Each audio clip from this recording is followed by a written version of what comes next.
CSC આણંદના સંયુક્ત ઉપક્રમે science એક્ઝિબિશનનું આયોજન કરવામાં આવ્યું અને મોડલ મેકિંગ સ્પર્ધાનું આયોજન કરવામાં આવ્યું, જેમાં ધોરણ 6, 8 અને 9ના વિદ્યાર્થીઓએ વૈજ્ઞાનિક પ્રોજેક્ટ્સ રજૂ કર્યા. આ પ્રદર્શનના મુખ્ય આકર્ષણમાં automatic water dispenser, smart dustbin, automatic toll gate, buzzer game અને હ્યુમન હાર્ટ વર્કિંગ મોડલ જેવા નવીન પ્રોજેક્ટ્સ સામેલ હતા.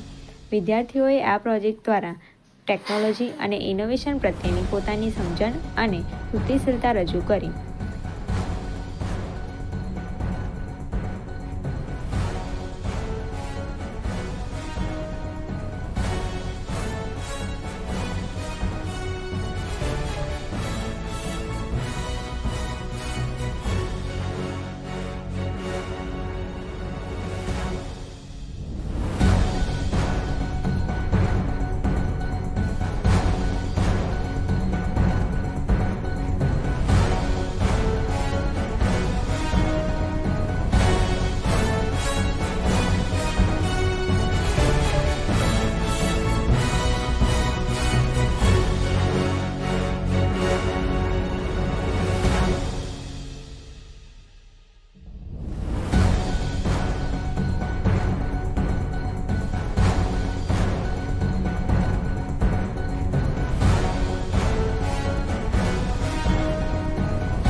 CSC આણંદ એગ્રીકલ્ચર યુનિવર્સિટી અને સરદાર પટેલ યુનિવર્સિટી દ્વારા આયોજિત નેશનલ સાયન્સ ડે પ્રોગ્રામ અંતર્ગત importance of space technology for society વિષય પર 15 પોસ્ટર્સ પ્રદર્શિત કરવામાં આવ્યા.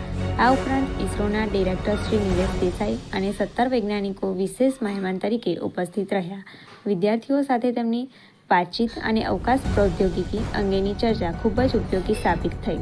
વિદ્યાર્થીઓએ આણંદ એગ્રીકલ્ચર યુનિવર્સિટીની મુલાકાત લીધી, જ્યાં જમીનનું નિરીક્ષણ, વરસાદનું માપન, પવનની દિશા, ઝડપ નિર્ધારિત કરવાની પદ્ધતિઓ અંગે પ્રાયોગિક અભ્યાસ કર્યો. ઉપરાંત એગ્રીકલ્ચર મ્યુઝિયમ અને એનિમલ મ્યુઝિયમની મુલાકાત દરમિયાન વિદ્યાર્થીઓએ કૃષિ અને પશુપાલન સંબંધિત સંશોધન અને પ્રયોગશાળાઓ વિશે વાસ્તવિક અનુભવ મેળવ્યો. આ સમગ્ર કાર્યક્રમ દ્વારા વિદ્યાર્થીઓના વૈજ્ઞાનિક અભિગમ અને કુશળતા વિકસાવવા માટે એક મહત્વનું પ્લેટફોર્મ મળી આવ્યું. તેમણે પ્રાયોગિક શિક્ષણ અને ટેકનોલોજી સાથે જોડાયેલા વિવિધ અનુભવો મેળવી, જેનાથી તેમનો આત્મવિશ્વાસ વધ્યો. વિજ્ઞાન અને ટેકનોલોજીનું વાસ્તવિક જીવનમાં ઉપયોગિતા કેવી રીતે વધારી શકાય તે પ્રત્યે તેમણે દ્રષ્ટિ વિકસાવી.